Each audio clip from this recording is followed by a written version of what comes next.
Cody Gakpo has officially signed for Liverpool. In this video we're going to be doing a short analysis on the player and what this means for the club. Hello and welcome back to the LFC Transfer Room YouTube channel. If you're not already subscribed, make sure you do that and hit that notification bell so you never miss an upload. And with that being said, let's get straight into today's video. So going straight into it, Cody Gakpo has officially signed for Liverpool Football Club from PSV Eindhoven for a fee of £37 million plus 12 million or 13 million add-ons. So who exactly is he? He's 23 years old, he's 6'4" and he's a Netherlands international. I'm sure agent Van Dijk was on the case to bring him into Anfield. More recently, he made a name for himself at the World Cup, scoring 3 goals in their 3 group stage matches and reaching the quarter-finals. At club level, Cody Gakpo's goal scoring stats are even better though, as he is the first player across the whole of Europe to reach 30 goal contributions in all competitions, 21 of those coming in the Eredivisie, 6 of those in Europe, and 3 of those were in the Dutch Super Cup, which they beat Ajax to 5-3. So this next section, I'm sure you're all going to love to see. We're going to be covering Cody Gakpo's goal contributions from the beginning of his career to now. So starting off at 17-18 season, which was when he was 18 years old, he played just 1 match, didn't register a goal and didn't register an assist.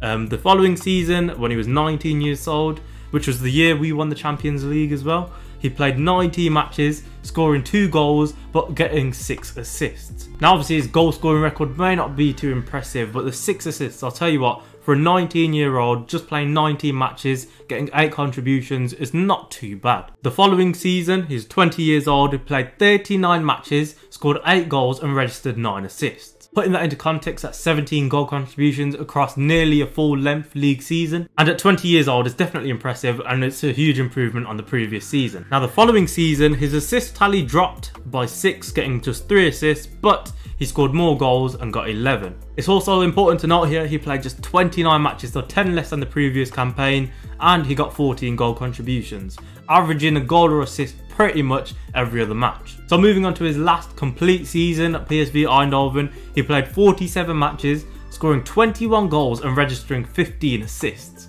So we got 36 goal contributions in just 47 matches, and once again that's an improvement on the previous season. And that finally takes us to this current season. Both for Netherlands and PSV Eindhoven, he's had 24 matches, scoring 13 goals and registering 17 assists. Putting that into context, right?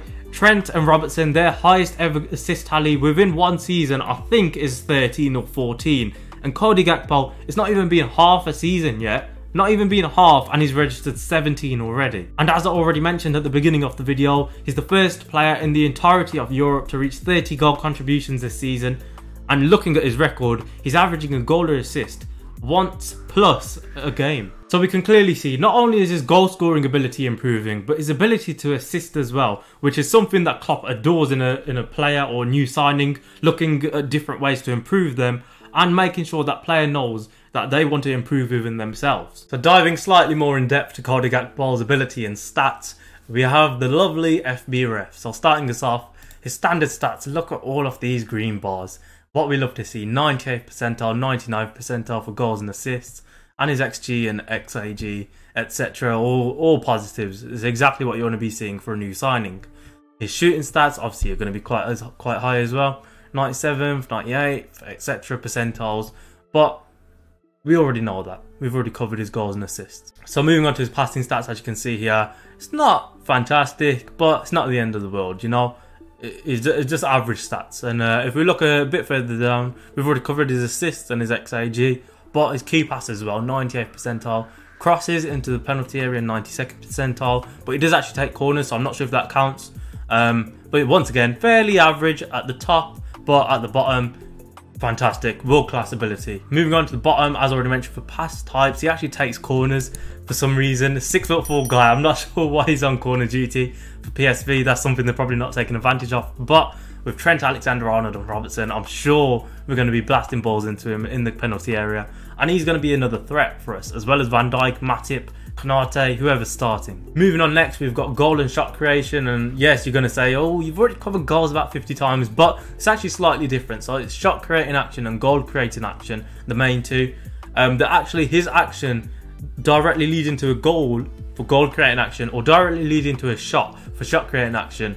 As you can see, it says such as passes, dribbles or drawing fouls. Focusing on shot creating action at the beginning, so 97 percentile, he averages 6.69 shot creating actions per 90 minutes. More impressively, for goal creating action, he creates 1.05 actions per 90 minutes. Essentially, from a statistical point of view, he's always involved with at least one goal every single match, which is mind-blowing. And penultimately, moving on to defensive stats, quite hard to judge attackers for defensive stats, especially when they're a top team. You know, I'm pretty sure Salah's stats are worse than this, and a lot of the Liverpool players' attackers will be as well, because with such a possession-based team, you're not really going to find our players are defending as much, are you? But as you can see, he's still got fairly alright stats. 61st percentile for percentage of dribblers tackled, 85 for dribbled past, interceptions 86, which is fairly impressive to be fair, but yeah, not really much you can take from that. And finally, looking at his possession and miscellaneous stats, or miscellaneous, however you pronounce it, aerials 1, 78 percentile. It should be higher. I'll tell you what, I'll see Diogo Jota and Mane's no longer here, but they used to win quite a fair few headers, and for a 6'4" guy, you'd expect him to have a bit more, but it's not really that deep. As you can already see, crosses we've covered, but his touches 99th percentile in the attacking penalty area, and attacking third 97th percentile. Same with dribbles completed and dribbles attempted as well, which is what you want to be seeing, you know. I think with our wingers, they're not typically players who necessarily beat their man. I think Luis Diaz is definitely more recently. He's came out and done that, but aside from Luis Diaz, can't really think of too many wingers for us in the past that have really taken on their players. You know, Salah, Mane were inside forward, so they're always cut in, try to find either a pass or a shot at the end of it. But with Cody Gakpo, as you can see here, 93rd percentile for dribbles attempted and 95 percentile for dribbles actually completed. So to sum up, Cody Gakpo is a very versatile player. He's predominantly playing in the left wing, of course, but he can actually play as an attacking midfielder or centre forward as well. We've seen in the past, especially last season, Klopp likes to experiment with his forwards, playing them in different roles. Mane had a large part to play in that centre forward role.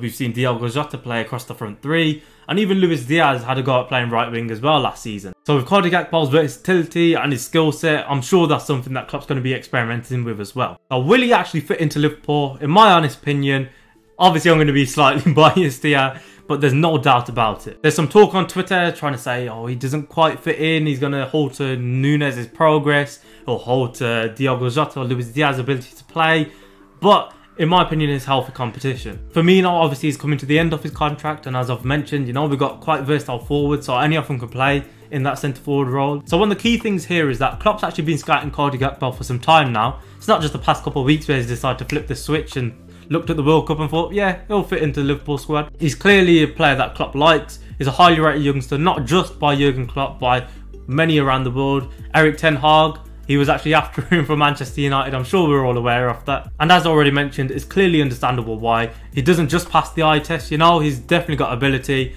but he's got the numbers to back it up as well. So with all that being said, I hope you enjoyed the video. That was just a quick little short analysis on Cody Gakpo. I'm not trying to say I'm an expert on him. I can't really say I've watched too many PSV Eindhoven matches, but his stats are very impressive. And as I'm sure we all watched him throughout the World Cup, he was impressive for Netherlands too. So let us know your thoughts on the transfer in the comment section down below, whether you think it will be a success, a flop, and what you want to see from Cody Gakpo signing in the future. So once again, thank you all for watching. Like I said at the beginning of the video, make sure you hit that subscribe button and notifications on as well. I'm sure there's going to be 1 or 2 more transfers, possibly for Liverpool in this January window. You don't want to be missing out on our content for those. And once again, thank you for watching, and we'll catch you all in the next one.